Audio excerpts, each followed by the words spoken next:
আল্লাহর নবী বিশ্ব নবী রাহমাতুল লিল আলামিনের জন্য ডাক দিয়া বলে ক্বালান নবী সাল্লাল্লাহু আলাইহি ওয়াসাল্লাম তালাবুল ইলমি ফরিদাতুন আলা কুল্লি মুসলিম ওয়া মুসলিমা।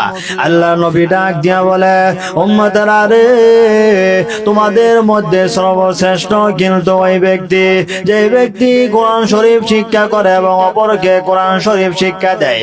এই জন্য ভাইরা আমার, নিজে কোরআন শরীফ শিক্ষা গ্রহণ করা এবং নিজের সন্তানদেরকে কোরআনের মাদ্রাসার মধ্যে ভর্তি করায়া তাদেরকেও কিন্তু কোরআন শরীফ শিক্ষা প্রদান করা। আল্লাহ রাব্বুল আলামিন বিশ্ব নবী রাহমাতুল লিল আলামিনের উপরে যখন নাকি কোরআন শরীফ নাজিল করেছেন, আল্লাহ রাব্বুল আলামিন প্রথম আয়াত নাজিল করেছেন ইকরা বিসমি রাব্বিকাল্লাযী খলাক।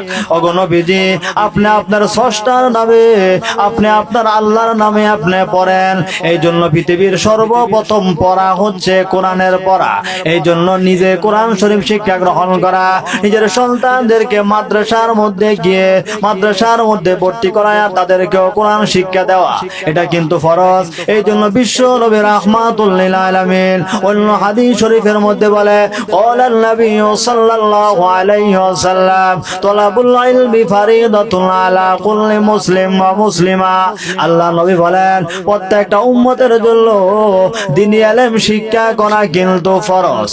এই জন্য সকলের উপরে আল্লাহ রাব্বুল আলামিন ইসলাম ধর্ম এই কোরআন শরীফ শিক্ষা করাকে আল্লাহ রাব্বুল আলামিন কিন্তু ফরজ করে দিয়েছে। এখন অনেকে আছে 5 ওয়াক্ত নামাজ আদায় করে, রমজান মাসে রোজাও রাখে, কিন্তু কোরআন শরীফ শিক্ষা করা যে ফরজ এটা উনি বুঝে না। কোরআন শরীফ শিক্ষা করার সময় তার হয় না, অন্যান্য অনেক কাজ করতে পারে, কিন্তু কোরআন শরীফ পড়বো, কোরআন শরীফ শিখবে, ওই সময় তার হয় না। এই জন্য আসেন আমরা সকলে এই মহাগ্রন্থ আল কোরআন আমরা বিশুদ্ধভাবে তেলাওয়াত করার চেষ্টা করি। আল্লাহ রাব্বুল আলামিন আমাদের সবাইকে সঠিকভাবে এই ইসলাম ধর্ম এবং এই কোরআন শরীফকে আমাদের গ্রহণ করার মতো তৌফিক সবাইকে দান করুক। এটা হচ্ছে 1 নাম্বার। আর 2 নাম্বার হচ্ছে প্রত্যেকের সন্তানদেরকে কোরআন শিক্ষা করা। এখন আমরা সকালবেলা মক্তব পড়াই, মক্তবের সময় ডাকি, কিন্তু ছাত্র খুঁজেও পাওয়া যায় না। দেখা যায় স্কুলের সময়, স্কুল আজ পর্যন্ত শুনলাম না কোন স্কুল কলেজের মধ্যে ডাক দিতে যে আয়ো তোমরা তাড়াতাড়ি স্কুলের মধ্যে আসো, ক্লাস শুরু হয়ে যাবো গা। কিন্তু স্কুলের গুরুত্ব আমাদের কাছে আছে, কিন্তু মাদ্রাসার ফোরকানের গুরুত্ব কিন্তু আমাদের কাছে নাই। আমি খেয়াল করে দেখলাম যে প্রত্যেকটা এলাকার মধ্যে বা বাংলাদেশের প্রত্যেকটা গ্রামের মধ্যে যে কয়েকটা মক্তব আছে, কোন একটা মক্তবের মধ্যে ওই পরিমাণ ছাত্রছাত্রী এখন হয় না। সবাই দেখা যায় বাংলা পড়া এবং দুনিয়ার পড়া নিয়ে সকলে ব্যস্ত। এটার গুরুত্ব আমরা বুঝি, কিন্তু এই কোরআনের গুরুত্ব আমাদের মাঝে নাই। কিন্তু এই যে কোরআন আমাদেরকে কিয়ামতের ময়দানে আল্লাহ দরবারে সুপারিশ করে করে জান্নাতে নিয়ে যাবে, ওই কোরআনকে আমরা আজকে ছেড়ে দিছি, এই কোরআনকে আমরা তেলাওয়াত এখন করি না।